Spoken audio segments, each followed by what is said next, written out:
Podcasti 6. käik toob teieni autolaen Bigbank efektiga. Bigbank, laenudele spetsialiseerunud pank. Tervist rallisõbrad, ongi käes hooaja 10. etapp Soome ralli. 3 rallit on veel minna ja siis on Sébastien Ogier uhkelt maailmameistriks kroonitud. Sellest palju tal vaja on, et see maailmameistri tiitel juba Soomes ära kindlustada, sellest saame veel rääkida. No Soome ralli võib-olla eestlastele ikkagi erilisem kui tavaliselt, kuna me siin Soome meediat nii palju jälgime, siis see hype on viimastel nädalatel ja viimastel päevadel eriti päris kõva on ja seda erilisem, et kindlasti Eesti fännide hordid sinna on minemas ja 4 Eesti ekipaaži meil ka stardis. Ja loomulikult meie mees Soome rallil Peep Pahv on ka just kohale jõudnud, ega tal suurt uudist meile rääkida ei ole, sest ta on just kohale jõudnud, aga markeerime ära, et Peep on ilusti tervena kohal. Tervist! Tervist, on markeeritud ja ma siis nüüd lahkun eetri. Ära kohe lahku. Tegelikult ma tahtsin siin natuke parandada muidugi, et ralli algab homme, eks ole.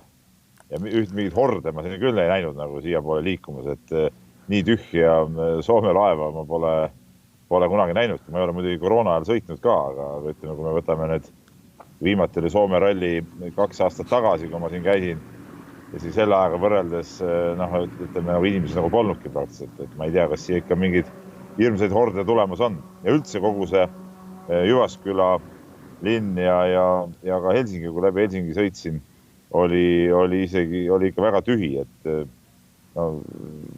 tavaliselt kui sadamast Jyväsküla peale sõita, siis mõtteks on sõita mööda ringteed, eks ole, et saab sealt kiiremini, mitte läbi kesklinna, aga täna panin veisi sisse ja suunas mind isegi läbi Helsingi kesklinna ja seal ühtegi autotroppi, ütleme, kell ma jõudsin sinna 9:30, siis ei olnud, et auto oli nagu, tee oli sama tühi nagu ütleme nädalavahetusel võib-olla.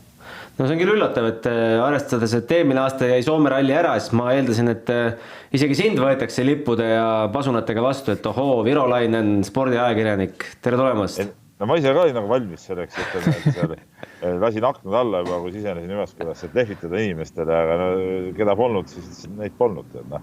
Lehvitasin ise endale, oli nagu pidu iseeneses. Kuule, aga inimesena, kes selle nädalavahetuse jooksul peab ilmselt paagi täis laskma tilkuva südamega, siis kui suur on bensuhind Soomes? Ahaa, sa ju tead, et ma sõidan diiselautoga loomulikult, mitte bensiiniautoga.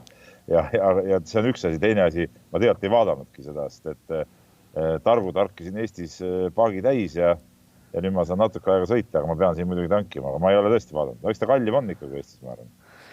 Okei, mida sina sellelt nädalavahetused kõige rohkem ootad? Millest sa tahaksid pühapäeva õhtul kirjutada? Ja ma ootan mingit suurt ja põnevat võitlust esikoha peale, et kus oleks sekundites mäng ja ilmselt see ei pea eriti originaalne olema, et see võitlus võiks ju olla Ott Tänaku ja Kalle Rompera vahel, aga nagu ma ka teisipäeval Mehed ei nuta saates ütlesin, siis ma arvan, et ühe musta hobusena Esa-Pekka Lappi võiks ka mingisse seitusse sekkuda, et tal on ikkagi väga palju siin kaalul, samas Soome ralli talle sobib, ta on siin võitnud, sõidab Toyota autoga, mis talle ju ka sobib ja kuhu tiimi ta tahab saada. Et miks ta ei võiksin siis kiire olla? Mida sa meie meestest, Oti võitu loomulikult, aga teised mehed ka, et alustades Georg Linnamäes, kes sai ju näpunäiteid päris kogenud mehelt Markus Grönholmilt, 7-kordne Soome ralli meister, et mida sa sellest koostööst üldse tead? Markus Grönholmi kohta öelda nüüd päris kogenud mees on ka muidugi selline, nagu ma ütleksin, nagu kerged alahindamine või ebaväärikas isegi. Et sai nagu näpinäiteid absoluutse legendi käest, et ma loodan täna Georgiga rääkida nendel teemadel, siin ma veel loomulikult ei ole see jõudnud teha, ma jõudsin siia pool tundi tagasi, aga ma täna kavatsen kindlasti Georgiga sellest rääkida ja uurida, mis see talle siis juurde andis ja mida see kõik tähendas, et kindlasti mingit abi on, aga ega see päris nii ka ei ole, et keegi kõrvalt ütleb, et sõida nüüd nii ja siis sa kohe sõidad, vist Rolandega need asjad vist nii päris ei käi, eks ole? Ei, päris nii ei käi, aga ma sain ühe pildi järgi aru, et seal tehti vist reketrenni ja ju siis tõenäoliselt Grönholm üritas oma teadmisi anda, et kuidas üle nukkida ja seal paremini asju kirja saada ja kuidas hüpetele võib-olla läheneda ja kõike seda muud, et sealt ikka midagi võtta on, aga loomulikult, et eks iga mees sõidab ikka ise, et väga palju sealt sõidu poole pealt ei ole just kaasa anda.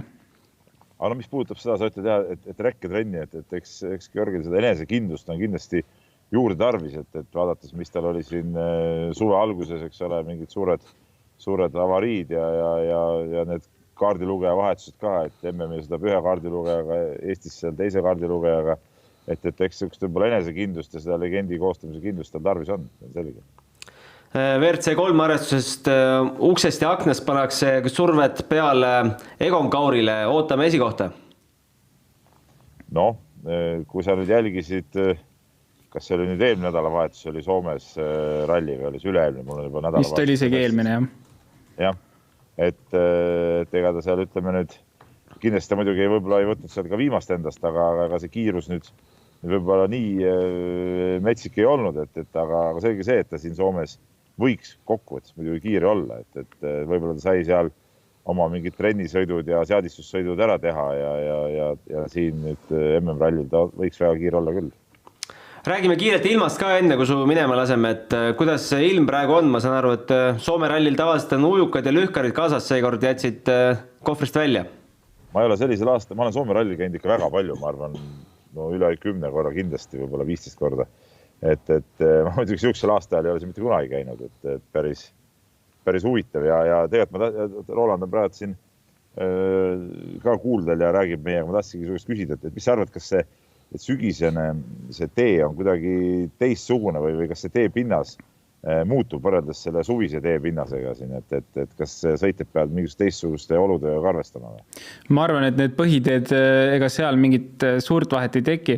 Küll aga ma sain aru, et seal on mingid lõigud, kus on täiesti uut ja lahtist kruusa, et mis oli päris üllatav sõitjatele, et need kohad kindlasti saavad huvitavad olema, aga ma ei taha küll uskuda, et eks me lihtsalt näeme vähem tolmu, aga ega ta otseselt suurt pilti ei mõjuta, sest teatavasti need teed on seal üpriski kõvad ja see aasta on üllatavalt vähe autosid stardis, et sellist katkiminemist nagu kohati seal võib näha, et ega seda ka tõenäoliselt see aasta nii palju ei tule. No me nüüd lähmegi, kui see jutt on lõppenud, lähme kohe, mul on siin fotograafi poiss ka kaasas, et lähme kiiruskatseid vaatama ka, et kus pildista, siis saab see tee kohta ka natuke paremat infot, aga muidu ilm on siin siuke pilvealune ja siuke suhteliselt niiske, ma vaatasin, homseks lubas isegi siukse 50% tõenäosuse korras ka vihma, et eks siis ole näha, mis siin nagu tegelikult saama hakkab. Kuule, aga selge sinuga, hakka tööle ja me räägime siin stuudios edasi. Nii, Peep on meil nüüd eetris kadunud. Algab siis 70. Soome ralli, ajalugu ulatub lausa 1951. aastasse tagasi ja eelmine kord jäi siis ralli ära ja juhtus viimati see, et Soome rallit MM-kalendris ei olnud aastal 73. No esimest korda, nagu sai mainitud, oleme oktoobris Soome rallil viimati, kui üldse septembris võisteldi Soomes, siis kõige hilisemalt on Soome ralli lõppenud 14. septembril aastal 1952. Et olud on uued, päris uued kõigi jaoks. Ja kindlasti on midagi teistmoodi, et juba tavapärast sellist palavat olemist autos ei ole, et ma mäletan 2019 aastat, kust ikka ei peale katset pidi võtma tulekindla pesu ära ja põhimõtteliselt väänama sealt vett välja. Et selles mõttes on füüsiliselt veidi kergem, aga ma ei taha uskuda, et katsete, nagu juba mainisin, et katsete nii-öelda põhjal midagi drastiliselt muutunud oleks, et kindlasti on ka seal vihmane periood olnud, aga kui konkreetselt ma arvan ralli ajal vihma ei tule, et siis midagi erilist ei muutu. No Jari-Matti Latvala ütles sellised sõnad, et pidamine on ilmselt kehvem kui varem, aga kõik teised, kes seal pidamisest on rääkinud, arvavad, et pidamine on super.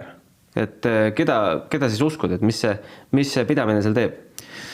Jah, selles mõttes, et Soome see pinnas on, ütleme, põhiam on kõva, aga peal on sellist kiviklibu veits on kohati ikkagi. Et eest minnes selles mõttes võib olla parem minna, ma arvan. Et kui seda, ütleme, väike vihmaperiood on tõenäoliselt olnud seal, niisked olud, et see pinnas on veidi tugevam, veidi raskem. Aga jah, ma ei oska isegi Jari-Mati väitele midagi väga vaielda sellega, et ma ise küll kahtlen, et seal oleks libedam, aga jällegi, nagu ma rääkisin, et mõned lõigud on seal, mis olid sõitjatele kohati üllatavalt, et väga lahtist oli seal peal, et jah, ma arvan, et jah, et seal midagi olude koha peal midagi erilist ei ole, midagi märkimisväärset.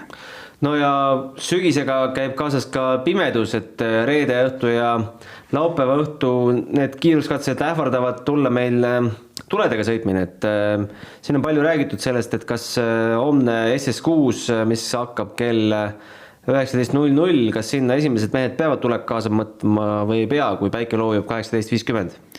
Ei pea, kunagi ei pea, aga kindlasti võetakse, et see on täpselt selline piiripealne hetk juba, kus on selline kergelt hämar või hämaraks minemas ja sellisel juhul võetakse alati kaasa, et me ei tea, kas katse võib hilineda 10, 15, 20 minutit, et kindlasti need peavad kaasas olema ja ma arvan, et nad on ka ees, et kui juba lähed sinna puude vahele, siis see on oluliselt pimedam kui lageda peal, et tulede kasutamist kindlasti näeme ja see on, ma arvan, päris põnev, et eriti seal WRC2, WRC3 juba kindlasti, kes tulevad juba oluliselt hiljem, et seal, ma arvan, seda All Live'i on ka fännil huvitav jälgida üle pika aja pimedas sõita. No Kalle Roompere ju näitas meile oma testivideot Facebookis või kuskil sotsiaalmeedias, et milline see pimedas Soome ralli välja näeb. No väide nagu pime kurv saab Soomes hoopis teisi tähenduse. Sellise kiiruse pealt... No päris raju on see, et ma isegi Soome rallit ainult sõitnud valges, et kui neid ka, ma ei tea, Ounenbach ja katse lõikusel panna pimedas, siis see saab kindlasti olema väga huvitav, põnev, vähemalt fännile jälgida, et kui mugav seda sõita on sõitjal, no kindlasti oleks mugavam valges sõita, aga päris raju oli see, et ma räägin, pimedas sõitmine saab alati annab mingi teise tähenduse nendele katsetele. No sina ise oled 2 korda Soome rallit sõitnud, 2019 said sa junior WRC klassis seal 3. koha ja 2018 esimene päev oli katkestus 2018. Okei, selge. Räägi, mis on Soome ralli eripära? Räägitakse, et väga sarnane Eestile, aga pinnas on hoopis ikkagi natuke teissugune, et mille poolest see pinnas siis Eestist erineb? No teatavasti on selline hästi kivine pinnas seal, kui meie pigem selline liivane pinnas. Autole kohati keerulisem nende suurte kivide poolest just. Aga üldiselt, mis see põhi sellise ereda mälestuse on jätnud, ütleme siis nii, on see, kuidas need tasapindade vahetused on, et seal, kui ikkagi on nukk või trampliin kuskilt, et sellele eelneb või järgneb ikkagi suur tasapinna muutus ja mäest üles, mäest alla, et see on ülilahe, või kui hüppad autoga ja reaalselt jäädki sinna maanduma kuhugi auku, et see annab sellise mingisuguse teistsuguse täiesti tähenduse sellistele hüpetele, kui me näiteks Eestis oleme näinud, et ma arvan, et see on selline kõige ägedam osa ja samamoodi kui läbi aukude kuskilt kiired kurvid, et see nii-öelda inerts hoiab sind seal kurvis sees, et see on väga lahe seal ja kindlasti on sellised hüppeid, mina pidin esimest korda hakkama kategoriseerima oma legendis hüppeid, et hüppe 5, hüppe 4, hüppe 3, et mis hooga hüppesse minna võis, et mida Eestis kunagi teha ei olnud vaja, et siin võis põhimõtteliselt kas kerge pidurdus või siis alati põhjagaasiga hüppesse minna, et seal pidi hakkama juba kategoriseerima ja oligi üks hüpe, mida ma mäletan, tuligi pidurdada lausa, tulime flat'iga põhjagaasiga ja enne hüpet pidurdasime 3. käigule maha. Et see on see kuulus Novikovi hüpe, kui sa oled näinud, kus ta taga tiivaga põhimõtteliselt vasta maad maandub. Kui raske see ralli on rehvidele? Palju me võime näha rehvi purunemisi? Rehvi purunemisi, ma arvan, et see ei ole küsimus.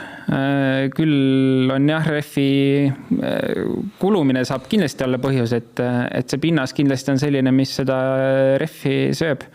aga ei, rehvi purunemist, kui sellist olla ei tohiks, pole nüüd päris selline pinnas, et kui ma ei tea, võrdleme Kreeka või millegagi, et see pinnas, selline kivine pinnas, mida ma mõtlen seal all on ikkagi selline nii-öelda väiksed, ma ei tea, tähendab suure tükiga graniitkillustik näiteks, mida ma mõtlen, et see on selline normaalne, lihtsalt teebki võib-olla esimestel selle mineku veidi ebamugavamaks, aga otsest rehvi purunemise ohtu see ei anna.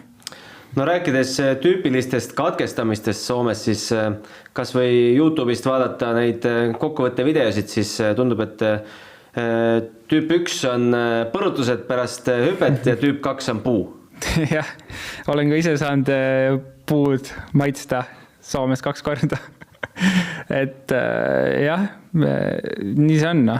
Et need, ütleme, kui sa paned legendi kirja ikkagi ja need kurvid on päris suure hooga ja ei taha seal hoogu maha võtta, et kui juba Soomes, ütleme, sealt tee pealt välja hakkad kalduma, et siis on enamasti 2 varianti, kas on puu ees, millest enam mööda ei ole võimalik sõita või tuleb selline päris raju katus, et seal neid kaldaid ja jällegi tasapinna muutust tee poolt välja on päris palju, et ütleme Soomes, kui juhtub, siis juhtub ikka päris rajult, et seal sellist lihtsat avariid tavaliselt ei ole.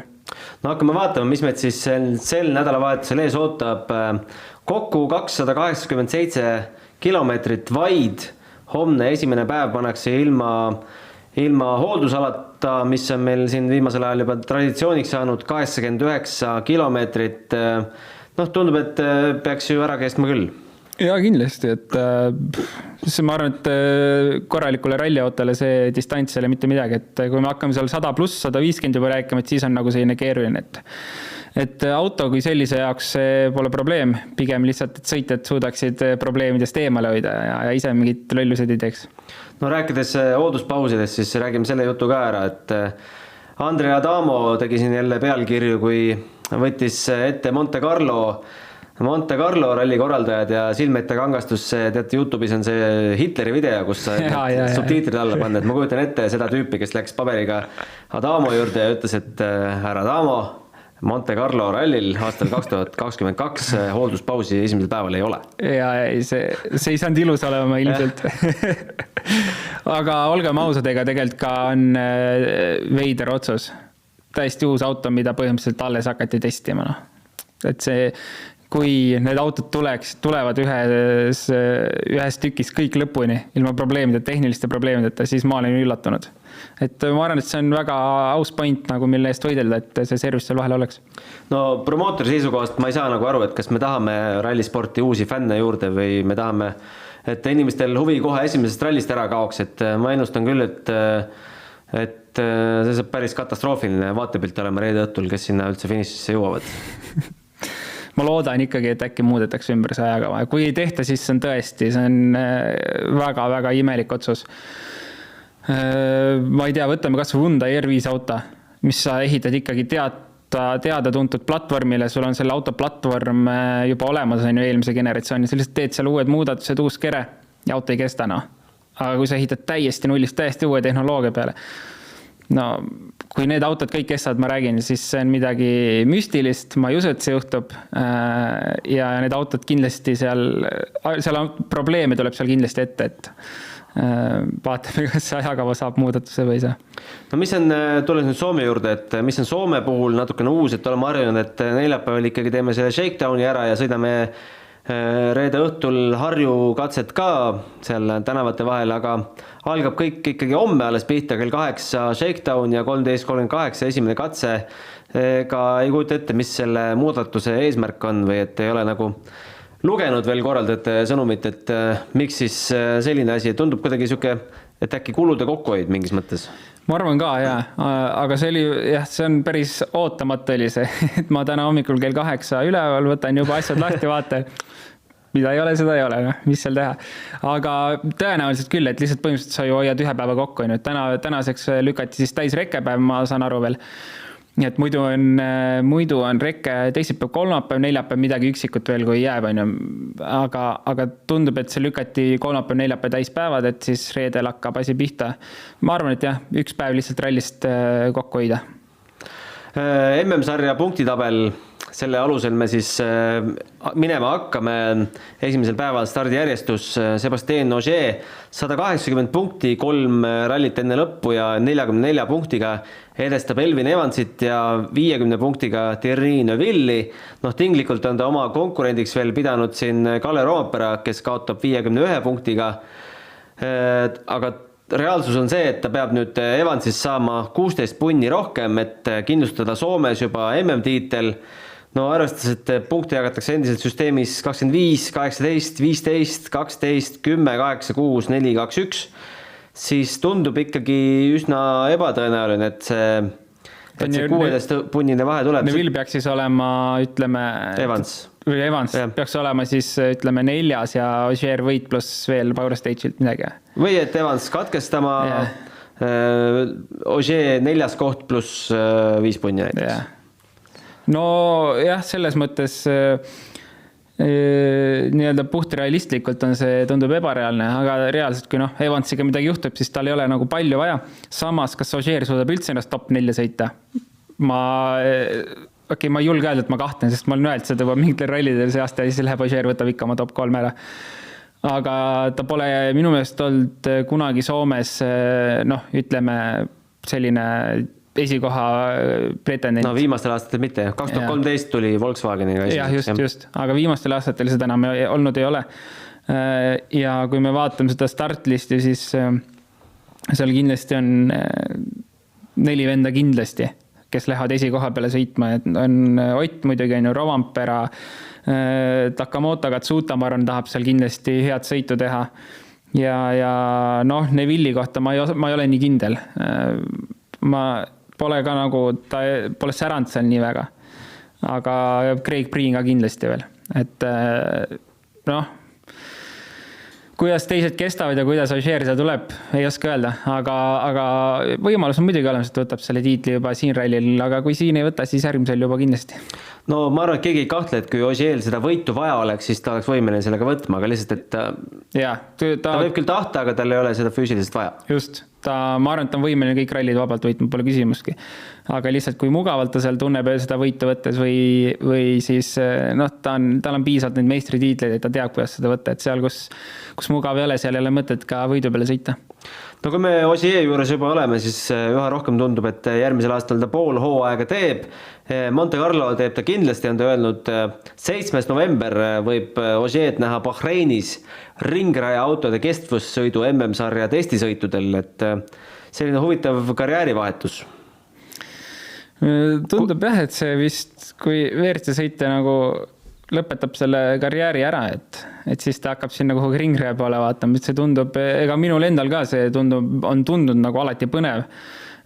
Samas üks suvi sain sõita Pärnus, ma ei tea palju, 20-30 ringi ja siis juba ma arvan 15 ringi peale, et kuidagi igavaks läheb siin. Et eks kõik katsetavad eri asju nagu lööbki Dakar ja kõike muud, et valik on suur ja lai. Lähme edasi, Elvin Evans, kui suureks peame tema võimalusi Soomes poodiumile tõusta, viimased tulemused on tal 6., 4. ja 5. sellel hooajal ja Soomes 7. 2. ja WRC 2 klassis 3. Üks aasta jäi tal vahele, sest Eestis sai väikse põrutuse ja pidi siis 2019 või 2018, kumb see nüüd oli, pidi vahele jätma. Peaks minema ju teoreetiliselt täispanga peale, et ega muud võimalust ei ole. Jaa, aga olgem ausad, ega Evansi see teine pool hooajast on pigem selline, tulevad okeid tulemused, aga ega midagi nagu väga ei tule ka. Et eesmärk, mis tal kindlasti oli meistritiitli peale sõita, see sõit, ütleb, mis ta teinud on, ega see pigem nagu ei ole väga seda näidanud, et ta sõidaks tiitli peale. Pigem ongi võib-olla rallipäevade kaupa, et ta sõidab väga kiiresti ja järgmisel hetkel ta sõidab juba oluliselt tagasihoidlikumalt. Poodiumi peale päris ausalt ütlen, ei julgeks paigutada teda, aga seal jah, kui ta juba sõidaks 4. koha peale sinna, ei julgeks paigutada. Ma arvan, et tal ei ole seda enesekindlust seal minna ja panna korralikult. Paradoks on selles, et mehed, kellel on seda võitu võib-olla kõige rohkem vaja, on Evans ja Neville, neile pakutakse Gilfi agentorites kas või Betsafe'is näiteks peaaegu kõige väiksemat koefitsienti, ütleme, et Greensmith Formeau ei ole võiduvõimelised, nende koefitsient vab see 151, Katsutal 41, mis on tegelikult, võib ju juhtuda. Ja Evans, Neville siis mõlemad 17 peal, ega ei ole Neville'il ka väga häid mälestusi ja tulemusi Soome rallist, et viimased Soome kohad on 6, 9 ja 6. Viimane arvestatav tulemus Soomest 2013 M-spordiga. Ja tuleb siis rallile olukorras, kus Kreeka ralli läks ka nihu roolivõimu rikke tõttu. Jah, ja ongi jälle, ütleme, tegelikult kogu top 3 on sellised, kellele ei julgeks Soome rallit poodiumit pakkuda, mis on üpriski veider olukord tegelikult, kui nii vaadata. Ja Neville'i puhul samamoodi, et tal võib olla hea päev, tal võib olla väga halb päev. Ja mingit prognoosi teha Neville'ile on minu meelest alati kõige riskantsem, sest nagu reaalselt ühel hetkel vaatad, sealt ei tule mitte midagi. Teed juba oma, ma ei tea, ennustuse ära, et sealt ei ole võimalik, et tuleb ja siis läheb ja paugutab, ja vastupidi ka, et samamoodi nagu Evansiga Neville'i puhul ma arvan, et mina julgeks jälle top 3 paigutada, siis kuhu need teised hakkavad jääma, 4, 5, 6, et siis see läheb juba nagu kuidagi parlanksist välja ja siis ma arvan, et Soome ralli on üks kõige keerulisemaid rallisi, kuhu teha ennustust. See on ikka täiesti, seal võib kõik nagu pea peale keerata, kes tuleb, kes paneb, et ma räägin, selles mõttes saab väga põnev olema, et meil on, Formeau on ka meil tegelikult veel, kes võib tulla ja nagu üllatada kõvasti, et igal juhul saab lahe olema. No olgugi, et võib-olla tiitlinõudlejad siin Soomes võidu peale ei mängi, siis Soome ralli võit iseenesest on juba väärtus oma, et arvestades kogu seda ajalugu ja Markus Grönholm andis ka siin hiljuti intervjuu, et rääkis, et ei tahtnud enne rallit lõpetada, kui tema nimele jääb siis Soome ralli võit. No kõik pilgud ja pinged ja asjad on ju Kalle Rompera peal, kuigi ta pole WRC autoga Soome rallit sõitnud. Jah, tõsi, küll aga ta on väga palju testinud seal, et kõik testikatsed ju nii-öelda nende enda Toyota testikatsed on seal samas kandis, nii et ta sõitnud selle autoga Soome teedel on, võistelnud ei ole. Samas, kui ma arvan, sa isegi Rompera hoogu vaatad, siis pigem julgeks pakkuda võitu talle, et nagu Ott, ma mäletan 2017 ütles, et kui esimese võidu sai, et nüüd on esimene tehtud ja nüüd hakkab järjest tulema ja hakkaski tulema. Et ma arvan, Rompera puhul on sarnane asi, et põhimõtteliselt oli poodium tehtud ja peale poodiumit hakkas juba järgmine poodium tulema ja küll see edasi läheb. Et ma julgeks Romperale võitu pakkuda vabalt. Küll me teame, et aga see mentaalne pool. Just, jah. Ja Ott ei hakka ka Romperale kindlasti seda võitu nii lihtsalt ära andma. No Ott läheb siis ikkagi tiitlikaitsjana sinna rallile vastu 2 korda järjest võitnud. Peaks 3. korda ka võitma, siis kordab siin Grönholmi trikki, kes viimati sai 3 võitu järjest, kui aastal 2004 kuni 2007 lausa 4. seeria tegi pärast seda, kui Marko Märtin oli tema 3. seeria lõpetanud, aga Ott ei ole siin Hyundai'ga veel midagi näidanud. Pole ka võimalust olnud. Pole võimalust olnud, jah. Aga mis me kasuks võib rääkida on see, et Eestis läks väga hästi. Tegelikult kiiruse poolest, et on olnud Eestis kiire, 2 aastat järjest, et see annab nagu selle kindluse, et auto nendel teedel on kiired, hüpetes on kiired, maandub ilusti, selles mõttes püsib tõenäoliselt nüüd ka ühes tükis, et kui eelmist rallit mõelda, et ei olnud enam probleeme vist selliseid. Et seda muidugi, et selle autoga ei ole ta seal sõitnud, aga ma arvan, et äkki ta selle autoga nüüd niivõrd palju sõit juba ka, et ei ole see mingi määravaks asjaks. No ja see mentaalne pool Otil vast nii palju kogemus juba on, et ei tohiks nagu segada, aga Oti pool on veel see, et tal ei ole midagi püüda enam. Ta lihtsalt tahab ralli võitu saada. See, kus ta enam paikneb punktitabelis, väga ei huvita. aga rääkides veel Kalle Roompere mentaalsest poolest, siis homme on ju igatepidi pidupäev sellele mehele, sest ta on sündinud 1. oktoobril 2000 Jyväskyläs. Et kogu linn on piduehteis tema auks. No väga uhke ja kujutad ette oma sünnilinnas, sünnipäeval istuda WRC autosse minna võitlema MM-rallil. Jah, vaatasin pulli pärast, et mis siis toimus aastal 2000 1. oktoober, et see oli Korsika ralli viimane päev. Aga ühtegi sellist meest muidugi stardis ei olnud, kes täna ka oleks. Rääkides stardirivist, siis kuidagi nagu õhuke tundub, et väga õhuke, ma olin väga üllatunud. 43 autot kõigest. Jah, palju eelmine aasta oli, kui see kiiresti ei, nii kiire mees ei ole. Okay. Et väga üllatav.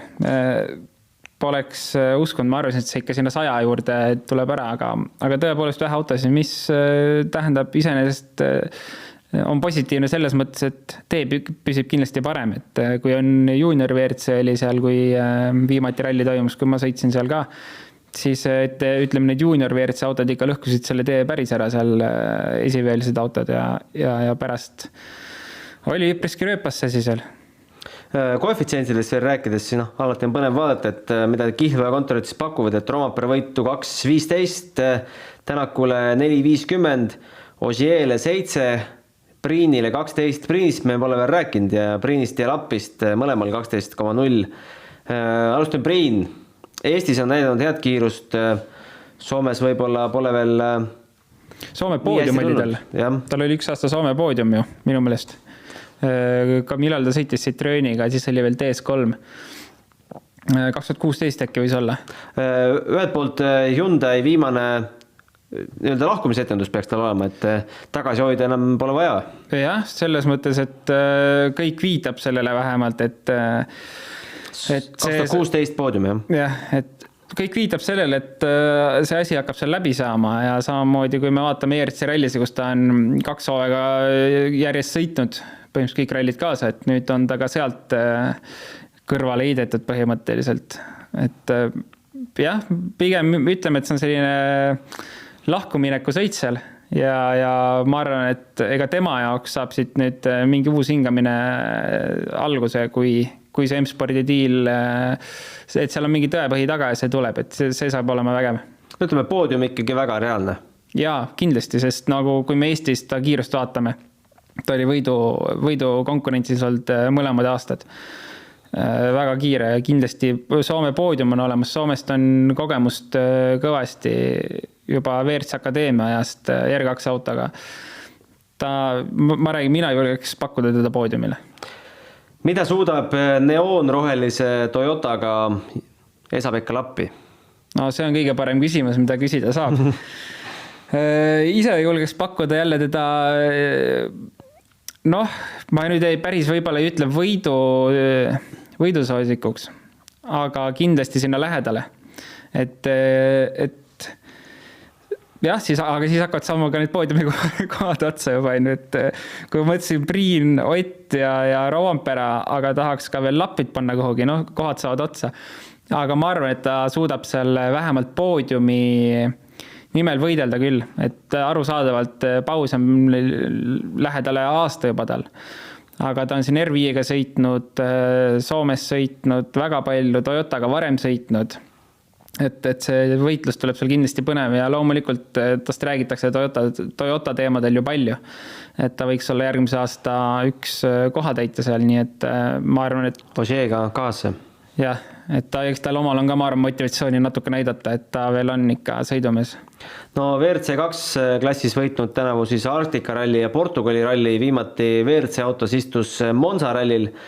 No ise ta võtab need pinged enda õlult nagu ära lausega, et teivas hüppaja ei saa võita võistlust, kui ta on 10 kuud treenimata, aga ralli on ikkagi natuke teistsugune, et teibad ja olud on enam-vähem nagu samasugused, aga ralli tehnika sport ja jaa, nõus.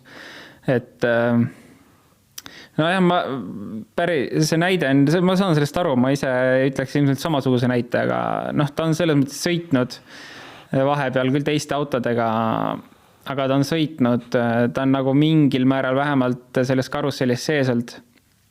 Et vaatame, see saab olema kindlasti huvitav, mida ta teha suudab. Egon Kaur. võidab ei võida? Vaatame kiirelt, kes meil seal WRC3-s on. Konkurendid on. Raul Jeets on üks konkurent. Okei, siin on Emil Lindholm, kindlasti ka kiire. Mikko Heikkila, Teemu Asunmaa, Emil Lindholm, Erik Pieterainen, kodused mehed kõik. Ma ütlen niimoodi, et see eelmise nädala ralli, mis oli, Emil Lindholm, ma arvan, võitis teda seal lähedale minutiga, kui ma ei eksi praegu. Võib-olla eksin. See nagu annaks mõista, et ta võiks ka MM-rallil kiire olla, ja Emil Lindholm on kindlasti väga kiire sõita, on ka Soome MM-rallil kiire olnud. Aga ma julges küll Egonit siin ette pakkuda, et kindlasti tuleb ka vägev võidusõit seal nende soomlastega, aga ma julgeks pakkuda teda vähemalt esikoha nimel võitlusesse kindlasti. Millega me jääme Linnamäe ja Jetsi puhul rahule? Jetsi puhul ei oska ausalt öelda, et eks ta ikkagi südames teeb suurt sporti, aga reaalsus on see, et eks ta nagu lõbutseb ja naudib ka. Et tema on, ma ei oska sinna positsiooni pakkuda, et kus ta nagu rahul oleks, et kui ta sõidab sinna keskele top 7-sse näiteks, ma arvan, et ta on väga rahul. Aga Linnamäe puhul, kes meil WRC2 on, siin on 8 autot. No WRC2 sats on alati see esiots on uhke ja siis tagant nagu Prokop ja nendega ei ole mõtet võrrelda, aga Östberg loomulikult võidu peale läheb, Huttonen võidu peale läheb, Krjasin läheb võidu peale, Sunninen läheb võidu peale, pole kahtustki, Solberg läheb võidu peale. Meil on 5 venda, kes läheb võidu peale kindlasti sõitma. Ja siis kui me top 5, kui ta suudab top 5 ennast kuhugi sättida, see on, ma arvan, väga hea tulemus. Siis pole nagu häbi mitte millegi pärast olla. Et ma arvan, Tom Kristensen on mees, kellega võib täitsa teda selles mõttes võrrelda, et kogemust, ma arvan, üpriski sama palju Ervis autoga. Tom Kristensen sõitis junior WRC, et minuga koos aasta hiljem sõitis ka veel. Ja ma arvan, et on kogemuse põhjal üpriski samas augus, et temaga võrrelda kiirust, ma arvan, oleks üpriski aus. Teeme siia lõppu kiire ennustuse ka. Minu top 3 on Kalle, Ott ja Priin. Täpselt minu sa ei saa sama panna, Täpselt minu mõtted olid. Mis ma sealt ära vahetan siis? Vaheta Oti koht ära siis. Mis meil seal valikus oli? Nüüd tegid olukorra raskeks mulle. Priini panid, jah. No olgu, eks ma siis vahetan ära niimoodi, et paneme Ott, Rovanpere ja Priin. Saab põhjendada ka? Ei taha, sest sellel ei ole põhjendust. Okei, jutud siis sellised. Homme kell 8 lööme otseblogi käima ja testikatse. No, kuidas muudab testikatsele minek nagu mentaalselt seda, et sa lähed sinna reede hommikul, et mitte neljapäeval? Tead, ma tegelikult mõtlesin just... See ei tohi nagu absoluutselt ju midagi lõhkuda. Jaa, seda küll. Ma just mõtlesin selle peale, kui ma sõitsin siia, et tegelikult on vist päris mõnus oleks, ma arvan nagu, no vaat, mis iganes võistlusel lähed, võistlusärevus on ikka sees, et siis neljapäev teed oma shakedowni ära ja põhimõtteliselt hotellituppa vedelema, vaatad seal videoid ja asju ja siis reedel on see võistlusnärv, et okei, nüüd läheme esimesele katsele. Aga ma arvan, et sõitja puhul ongi hommikul ärkad, teed oma shakedowni ära, kõik närvid on maas ja lähed kohe sooja käega põhimõtteliselt SS1-le, et ma arvan, sõitja puhul võib-olla isegi sobib paremini. Selline teadane ka, et tekib ralli jooksul mingi küsimus, siis ärge endasse hoidke, pange kohe kirja ja saatke meiliga 6kaik@delfi.ee ja me siis homme õhtul üritame sellele vastuse leida. Seniks kuulmiseni ja nägemist. Homseni. Podcasti 6 käik tõi teieni Autoline Bigbank efektiga. Bigbank, laenudele spetsialiseerunud pank.